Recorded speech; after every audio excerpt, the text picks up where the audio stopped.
and the Baby by Judith Kerr. One day Mog was playing with Nicky. Debbie was going to school.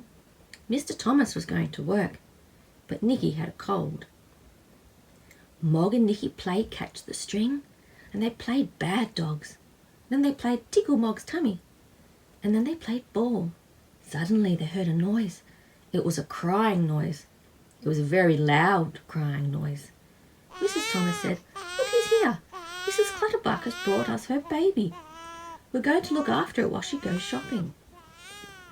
The baby looked at Mog and stopped crying.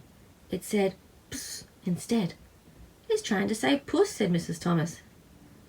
"Will my baby be all right with your cat?" said Mrs. Clutterbuck. "Oh, yes," said Mrs. Thomas.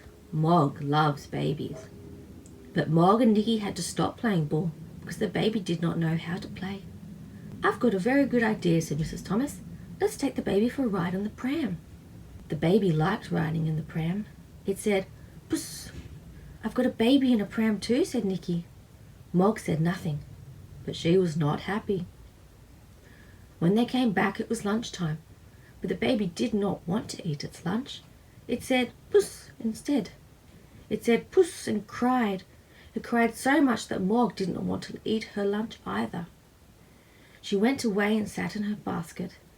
She sat in her basket and tried to think of other things while Mrs. Thomas and Nicky cleared the dishes.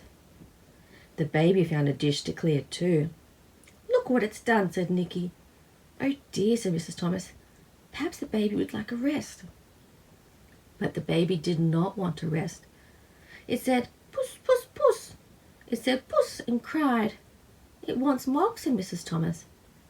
"Will Mog be all right with the baby?" said Nicky. "Oh, yes," said Mrs. Thomas. "Mog loves babies." Mog sat in her basket and the baby stopped crying. It was nice and quiet when the baby stopped crying. It was so quiet that Mog fell asleep.